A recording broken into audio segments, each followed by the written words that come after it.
네, 우리를 사랑하시는 하나님과 함께 하심으로 오늘도 좋은 날 되시기 바라겠습니다. 오늘 말씀은 고린도전서 8장 7절에서 13절 말씀입니다. 그러나 이 지식은 모든 사람에게 있는 것은 아니므로 어떤 이들은 지금까지 우상에 대한 습관이 있어 우상의 제물로 알고 먹는 거로 그들의 양심이 약하여지고 더러워지느니라. 음식은 우리를 하나님 앞에 내세우지 못하나니 우리가 먹지 않는다고 해서 더 못 사는 것도 아니고 먹는다고 해서 더 잘 사는 것도 아니니라. 그런즉 너희의 자유가 믿음이 약한 자들에게 걸려 넘어지게 하는 것이 되지 않도록 조심하라.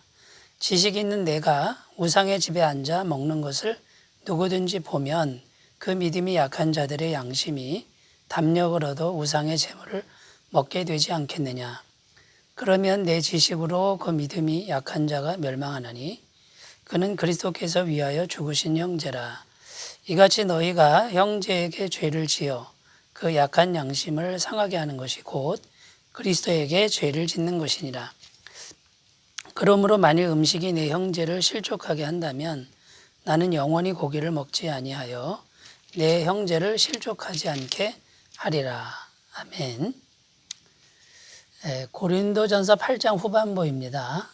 고린도전서 8장의 내용은 우상의 제물에 대한 말씀인데 우상에게 바쳐진 그 제물을 먹어도 되느냐라는 이런 질문을 고린도 교인들이 바울에게 했다라는 것입니다. 고린도 지역뿐만 아니라 그때 당시 이방 세계는 우상 숭배가 굉장히 많았죠. 엄청나게 많았기 때문에 우상에게 드려지는 고기와 또 음식이 너무나도 넘쳐났습니다. 그 음식과 고기가 너무나도 넘쳐나서 시장에 내다 팔아야만 했던 그런 시기가 바로 이 시기인데, 뭐 그 시장에 나오는 그 음식을 사 먹지 않을 수가 없는 그런 상황입니다. 그런데 이 문제에 대해서 교회 안에 크게 두 가지 흐름이 있었다는 것이죠. 그 음식은 그냥 먹어도 된다라고 이렇게 주장하는 사람들이 있었고, 또 다른 부류는 절대 먹어서는 안 된다라고 주장하는 그런 사람들이 이제 있었다라는 것입니다. 그래서 이제 이 교회 내에서 이런 주장들이 있었기 때문에 혼란이 왔고요. 이것을 명확하게 어떻게 정리해야 될지를 모르는 상황에서 사도 바울에게 편지로 이 문제를 어떻게 해야 되는지 상담을 한 것입니다. 거기에 대해서 바울이 고린도전서 말씀을 가지고 답변을 주고 있는 그런 내용이라고 할 수 있죠. 자, 그러면 우상에게 바쳐진 그 음식, 제물, 이걸 먹어도 되느냐라고 하는 것은요, 원칙적으로는 먹어도 상관이 없다라는 겁니다. 8절 말씀에 보면 이렇게 기록합니다. 음식은 우리를 하나님 앞에 내세우지 못하나니 우리가 먹지 않는다고 해서 더 못 사는 것도 아니고 먹는다고 해서 더 잘 사는 것도 아니니라. 그냥 음식이라는 겁니다. 우상에게 바쳐진 제물일지라도 그냥 음식이기 때문에 그거를 먹든 안 먹든 그렇게 뭐 큰 차이가 없다라는 것이죠. 그런데 문제가 뭐냐면 믿음이 약한 사람들이 있었다는 겁니다. 그 믿음이 약한 사람들에게는 꺼림칙한 겁니다. 우상에게 바쳐진 제물을 먹으면 뭔가가 더러워지는 것 같고 뭔가가 하나님 앞에 잘못하는 것 같은 그런 믿음이 연약한 사람들이 양심이 손상을 입는 것이죠. 믿음이 강한 사람, 또 지식이 분명히 있는 사람은 자유롭게 먹어도 아무 상관이 없는데 문제는 믿음이 연약한 사람들, 그 사람들에게 그 믿음의 손상을 입힐 수 있는 이런 문제가 있다라는 것이죠. 그래서 9절 말씀에서 바울은 이렇게 말합니다. 그런즉 너희의 자유가 믿음이 약한 자들에게 걸려 넘어지게 하는 것이 되지 않도록 조심하라. 자, 너희의 자유가 할 때 이 자유는 우상의 제물을 마음껏 먹어도 괜찮은 거예요. 아무 양심의 거리낌이 없는 그런 믿음이 성숙한 사람들의 자유인 것입니다. 우리가 예수님을 믿으면 자유롭습니다. 죄로부터 자유롭고 또 더러운 것으로부터 자유롭고 예수님의 보혈을 의지하기 때문에 우리는 언제나 깨끗하게 되고 죄사함을 받을 수 있는 것이죠. 그런데 믿음이 성숙한 사람은 걸리는 게 없는데 문제는 뭐냐면 같은 교회 내에 믿음이 연약한 사람이 걸려 넘어질 수가 있다라는 것입니다. 자, 그럴 때 우리가 이제 어떻게 해야 되느냐라는 것이죠. 그래서 바울은 이제 여기에 대해서 권면의 말씀을 주는데 그 첫 번째는 뭐냐면 참된 자유는 믿음이 연약한 형제들을 배려하는 자유여야 한다라는 것입니다. 내가 자유롭다 그래서 내 마음대로 마음껏 그 자유를 누리는 것이 그게 참된 자유가 아니라는 겁니다. 믿음이 연약한 사람들을 배려하면서 나는 자유롭지만 절제할 수 있는 이제 그런 모습이 있어야 그게 참된 자유라는 것이죠.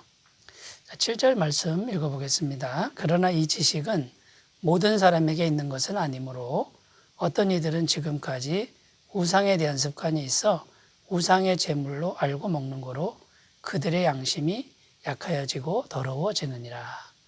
자, 믿음이 연약한 사람들은 양심이 약해지고 더러워진다. 지금 이렇게 말하고 있는 겁니다. 그냥 음식인데 믿음이 연약한 사람에게는 그냥 음식으로 그렇게만 여겨지는 것이 이제 아니라는 것이죠. 그러니까 믿음이 성숙한 사람들은 이 믿음이 연약한 사람들을 배려할 줄 아는, 그래서 그 사람들을 잘 살펴서 시험거리가 되거나 올무가 될 것 같으면은 그 자유를 마음대로 사용하지 않고 절제하는 것이 중요하다라는 것입니다. 자, 두 번째 사도 바울의 이제 권면은 이제 이런 겁니다. 그리스도께 죄를 지을 수 있음을 기억해야 한다라는 것입니다. 믿음이 성숙한 사람들은 자유롭죠. 그런데 그 자유를 막 사용하면요, 그것은 본인한테는 자유로운 일이지만 잘못하면 그리스도께 죄를 지을 수 있는 이제 그런 우려가 있다라고 지금 바울은 말하고 있는 것이죠. 12절 말씀에 이렇게 기록합니다. 이같이 너희가 형제에게 죄를 지어 그 약한 양심을 상하게 하는 것이 곧 그리스도에게 죄를 짓는 것이니라. 자, 믿음이 약한 형제의 그 양심을 상하게 하는 것이 누구한테 죄를 짓는 거라고요? 그리스도에게 죄를 짓는 것이다. 지금 바울은 이렇게 말하고 있습니다. 그러니까 믿음이 연약한 그 형제 한 사람하고 그리스도하고 동일시하는 이제 그런 관점을 지금 보여주고 있는 것입니다. 왜 그렇습니까? 첫째로는요, 마태복음 25장에 보면 그리스도께서 직접 하신 말씀인데 이 지극히 작은 자 하나에게 한 것이 곧 내게 한 것이다. 예수님이 이렇게 말씀하셨다라는 거예요. 그러니까 예수님은 아무리 작은 자라도 그 지극히 작은 자는 세상에 가장 가치 없는 자 이런 뜻이 있습니다. 그런데 형제들 중에 이렇게 되어 있습니다. 그러니까 예수님 믿는 사람들 중에 정말 가치 없는 자 한 사람하고 예수님은 동일시한다는 거예요. 그 작은 자 하나에게 한 것이 내게 한 것이다. 이렇게 말씀한 구절이 있습니다. 여러분, 그러니까 믿음이 연약한 형제를 나 몰라라 하고 내 마음대로 하는 게 아니고 그 믿음이 연약한 형제의 양심을 상하게 했다. 그것이 그리스도에게 죄를 짓는 것과 같다라는 것이죠. 자, 두 번째 의미는 뭐냐면요, 그리스도의 몸인 교회의 죄를 짓는 것이 될 수 있다라는 것을 기억하라는 겁니다. 자, 교회를 설명할 때 성경은 교회의 머리는 그리스도이고, 그 다음에요, 몸은 이제 우리들을 말하는 거죠. 예수님 믿고 구원받은 사람들이 몸인데, 자, 그럼 머리는 그리스도이고, 눈도 있고, 코도 있고, 귀도 있고, 손도 있고, 그 다음에 발도 있는데, 여러분, 발이라고 하는 것은 항상 먼지가 묻고 제일 밑에 있고 별로 중요하지 않은 것 같지 않습니까? 그러나 그 발이 있어야만 그리스도의 몸이 이제 완성이 되고 유지가 되는 것이죠. 그래서 손이 발더러 너는 필요 없다. 너는 손상을 입어도 괜찮다. 이제 이렇게 말하는 것은 교회의 죄를 범하는 것이 된다라는 것입니다. 여러분, 발이 손상을 입으면 어떻게 되겠습니까? 온 몸이 불편하고 고통스럽고 힘들지 않습니까? 그러니까 믿음이 연약한 한 형제일지라도 우리가 한 몸으로 여겨야 된다라는 것이죠. 자, 세 번째는요, 신앙 성장의 장애물이 될 수 있다라는 거예요. 무엇이요? 나의 자유가 믿음이 연약한 사람의 신앙 성장의 장애물이 될 수 있으므로 죄가 된다라는 겁니다. 신앙 성장은 믿음입니다. 그 믿음의 뿌리는 양심이죠. 그런데 이 믿음이 연약한 사람들이 그 믿음이 담대해지기 전에 우상의 재물을 계속 먹다 보면 자기도 모르게 양심을 속이게 되고 양심이 더럽혀지는 이제 그런 일이 생깁니다. 그러면 신앙 성장이 이루어지기가 어렵다라는 것이죠. 그래서 그리스도께 죄를 지을 수 있다라고 하는 것을 우리가 꼭 기억하면서 우리의 자유를 사용하라 이렇게 말씀하고 있는 것입니다. 자, 세 번째입니다. 세 번째 바울이 이제 권면한 내용은 이런 것입니다. 사랑으로 섬기는 것이 참된 자유이며 참된 신앙이라고 바울은 지금 말씀하고 있는 것입니다. 13절 말씀에 그러므로 만일 음식이 내 형제를 실족하게 한다면 나는 영원히 고기를 먹지 아니하여 내 형제를 실족하지 않게 하리라. 자, 가장 믿음이 강한 바울이 이렇게 고백합니다. 믿음이 약한 형제가 실족할 것 같으면 나는 믿음이 강하지만 영원히 고기를 먹지 않겠다. 이렇게 지금 바울은 선포하고 있는 것입니다. 자, 한마디로 말해서 자기 권리를 그냥 포기하는 것이죠. 완전히 포기하는 것이고 내려놓는 것입니다. 왜 그렇습니까? 믿음이 연약한 형제를 위해서 한마디로 말하면 사랑인 것이죠. 여러분, 이것이 이상하게 생각됩니까? 내 권리는 내가 찾아야지 이렇게 주장하는 것이 세상 가치관이라 그러면요. 성경적 가치관은 뭡니까? 믿음이 연약한 사람이 있다면 내 권리를 완전히 내려놓겠다.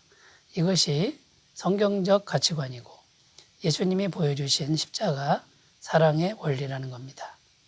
예수님께서는 하나님과 동등된 분이셨지만 자기를 비웠죠.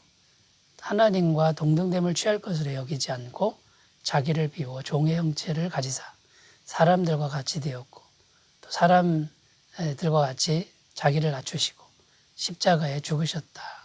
이렇게 성경은 증언하고 있는 것입니다. 여러분, 그러므로 진정한 자유, 그 참된 자유, 참된 신앙, 이것은 무엇입니까? 나는 자유하니까 얼마든지 내 마음대로 한다라고 하는 것이 아니라는 겁니다. 믿음이 연약한 형제를 배려하면서 나의 자유를 절제할 수도 있고 포기할 수도 있는 이런 신앙으로 나아갈 때 그때야 비로소 참된 자유와 참된 신앙이 된다라는 것입니다. 그러니까 우상의 재물을 먹어도 됩니까? 이 질문에 대한 답은 먹어도 되나 믿음이 연약한 형제들을 위하여 영원히 먹지 않을 수도 있다라고 하는 것이 해답이 되겠습니다. 기도하겠습니다. 하나님 아버지, 우리가 사랑 때문에 믿음이 연약한 사람 때문에 자유로우나 절제할 수 있는 사람들 되게 하옵소서. 예수님의 이름으로 기도드립니다. 아멘. 주님의 임재가 충만하시기 바라겠습니다. 감사합니다.